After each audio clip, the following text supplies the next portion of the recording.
හරි අපි ගැටලු ගොඩනගන්න උත්සාහ කරමු. ඉතින් අපේ ප්‍රෝග්‍රෑමින් ගැන මම පොඩි පැහැදිලි කිරීමක් කරන්නම්. ඒතර මේ ප්‍රෝග්‍රෑම් එකේ මාස 6ක කාලයක් තුල තියරි සහ රිවිෂන් අපි පැය 300කට වඩා කාලයක් කරනවා. පළවෙනි දේ. ඒතර මේ ගණිත ගැටලු ඒ විදිහටම අපි කතා කරනවා. අපි ලබා දෙන මම ලබා දෙන ගණිත ගැටලු සහ විභාගයේදී ඔබෙන් ප්‍රශ්න කරන කොටස් තියෙනවානේ. ඒ කොටස් ගොඩක් සමානයි. ඒවම තමයි විභාගෙට එන්නේ. ඒකයි අපේ පන්තියේ විශේෂත්වය. අතර මේ කොටස් අපි මේ පාර විභාගයට ගියපු ළමයින්ට ඉතාම දීර්ඝව කතා කරලා තියෙනවා. يعني මේ ගණිත ගැටලු දැන් මේ MCQ 12ක් තියෙනවානේ. භෞතික විද්‍යාව. මෙන්න මේ 12න් 12ම හරිය ළමයිනුත් ඉන්නවා. එතකොට MCQ පේපර් එකේ 48 49 ලබාගත් ළමයි බහුතරයක් ඉන්නවා අපිත් එක්ක. ඉතින් ඔයාලටත් අපේ WhatsApp group එකත් එක්ක join වෙලා පන්ති පිළිබඳ විස්තර දැනගන්න මම වීඩියෝ එක බලන සියලු දෙනාට ආරාධනා කරනවා අපේ group එකත් එක්ක join වෙන්න. එතනින් එහාට අපි වැඩපිළිවෙලක් තියෙනවා. ඒක අපි කරගෙන යන් කියන කතාව. අපි බලමු කොහොමද මේ ගණිත ගැටලුව විසඳන්න අපි උත්සාහ කරන්න කියලා. හරි. මේක භ්‍රමණ චලිතයට අදාළ ගණිත ගැටලුවක්. භ්‍රමණ චලිතය. ඒතර භ්‍රමණ චලිතයට අදාළ ගණිත ගැටලුවක් වුණාම මේකේ අවස්ථිතික ගුණය, ව්‍යාවර්තය, එතකොට කෝණික ප්‍රවේගය, ත්වරණය, ඒ වගේ ඔයාලා දැනට අහලා නැති කොටස් සමහරට මේ ගණිත ගැටලුව තියෙන වෙන්න පුළුවන්. ඒ වුණාට මේ ගණිත ගැටලුව ඇත්තටම ලේසිම ගණිත ගැටලුවක්. ඇත්තටම ලේසි මේක. හැබැයි කවුරු හරි දරුවෙක් තීරය ටික දන්නේ නැහැ කියමුකෝ. ඒ දරුවට කවදාවත් මේ ගණිත ගැටලුවට උත්තරයක් ගන්න නම් බෑ. මොකද මේකේ සමීකරණ යම් ප්‍රමාණයක් තියෙනවා. අපි ඒව ගොඩනැගෙන විදිහත් කතා කරනවා. ඉතින් සමීකරණ යම් ප්‍රමාණයක් තියෙනවා. ඒ සමීකරණ ටික ඔබ මතක තබා ගත යුතුයි. එහෙම නැත්නම් අපි හුරු කරන විදිහක් මේක එකිනෙකට ගොඩනැගෙන විදිහ. ඒ ගොඩනැගෙන විදිහට මේ භ්‍රමණ චලිතයේ සමීකරණ ටික මතක තබා ගත යුතුයි. මේ ගණිත ගැටලුව විභාගයේදී ගොඩාක් තමයි වරද්දපු ගණිත ගැටලුව. මම මේක හදනවා. I කියන එක කියනවා 0.5 kg m වර්ග. I කියන්නේ අවස්ථිතික ගූර්ණය මෙන්න මේ කියන්නේ. අවස්ථිතික ගූර්ණය 0.5ක් වන ජව රෝධයක්. ආරම්භයක මෝටරයක් මගින් නිව්ටන් මීටර 10ක ව්‍යාවර්තයක් සැපේ. නිව්ටන් මීටර 10ක ව්‍යාවර්තයක්. ටෝක් එකක් දෙනවා නිව්ටන් මීටර 10ක. මේ වචන දන්නේ නැත්නම් ඒක ගැටලුවක් නෑ. අපේ තියරි පන්තියත් එක්ක ජොයින් වුණා. පළවෙනි සති දෙක තුන යද්දී මේ වචන නිකන් ඔබේ දිනදා ජීවිතයේදී නිකන් ඔබ භාවිත කරන වචන බවටම පත් වෙනවා. ඊට පස්සේ කියනවා නිශ්චලතාවයෙන් ආරම්භක වූයේ නම් දැන් මෙන්න මෙතනදී කියන්නේ නිශ්චලතාවය කියලානේ. එහෙනම් මෙයාගේ ආරම්භක ප්‍රවේගය බිඳුවයි. ආරම්භක ප්‍රවේගය බිඳුවයි. ආරම්භක කෝණික ප්‍රවේගය අපි හඳුන්වනවා ඔමේගා නෝට් වලින්. බිඳුවයි. පැහැදිලිද? ඔමේගා නෝට් වලින් බිඳුවයි. ඊට පස්සේ අපිට ලබා දෙනවා 960ක RPM එකක් ලබා ගැනීමට ජවරෝධයට ගත වන කාලය ගණනය කරන්න. 960ක 960යි RPM. RPM කියන එකේ තේරුම දරුවනේ revolution per minute. සිංහලෙන් එක කියනවා නම් විනාඩියක් තුල කැරකෙන්නා වූ වට ගණන. විනාඩියක් තුල කැරකෙන්නා වූ වට ගණන. අපි දැන් මේ ගැටලුවේදී පළවෙනියටම හොයාගන්න ඕනේ සංඛ්‍යාතය.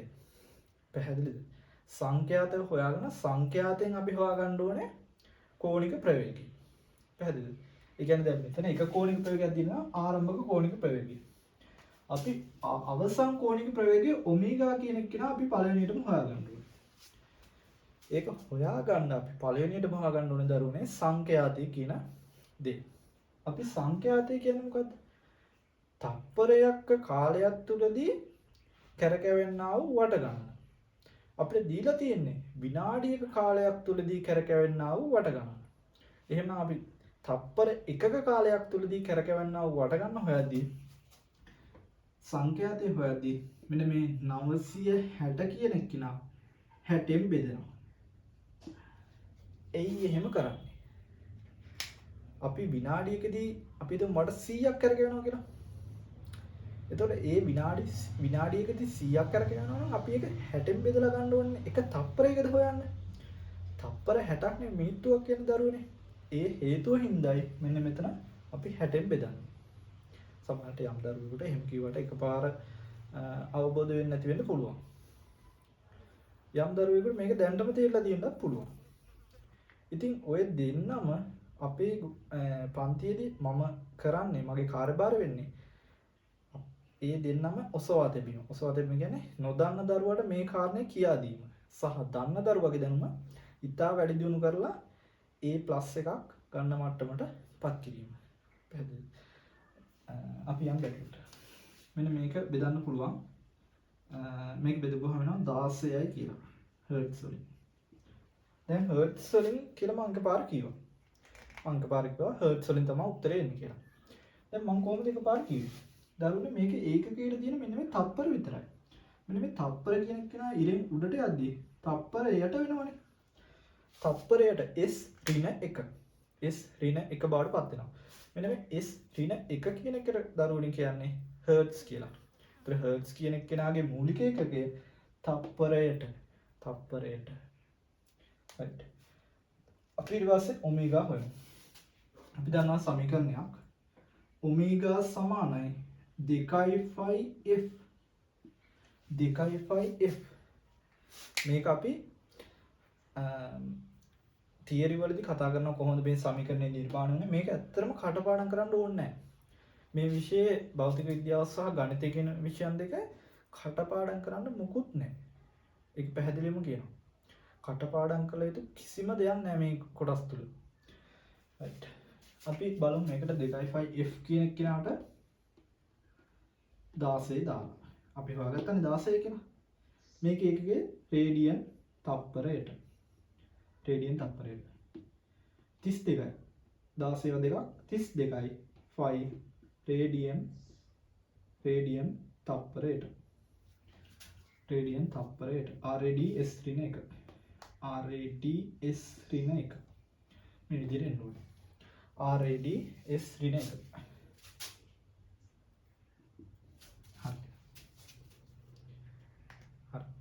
ඊට පස්සේ අපිට පුළුවන් ඔමේගා හොයාගත්තා නම් අපිට පුළුවන් ගැටලුව විසඳන්න. දැන් මේ දක්වා අපි ගණිතය විසඳීමට අදාළ සමීකරණ ගොඩ නැගුවා කරේ.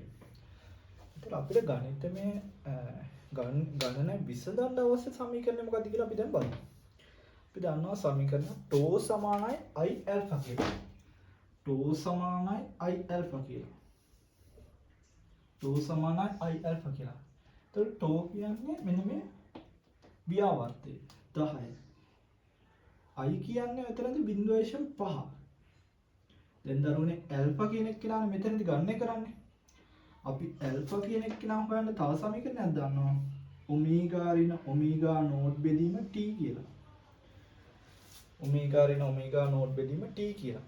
එතන මේක අපිට ආවේ අපි දන්නවා a සමානයි v ඍණ u බෙදීම t කියලා.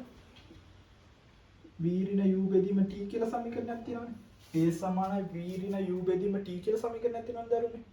මෙන්න මේ a සමානයි v ඍණ u කියන v ඍණ u බෙදීම t කියන සමීකරණේ දරුවනේ එන්නේ රේඛීය චලිතයේදී. මෙන්න මේ සමීකරණයේ කෝණික ප්‍රවේගයට එද්දී ඔමේගා ඍණ ඔමේගා නෝට් බෙදීම t කියන සමීකරණය නිර්මාණය වෙනවා. මේක අපි දීර්ඝ විදිහට කතා කරනවා තීරවලදී.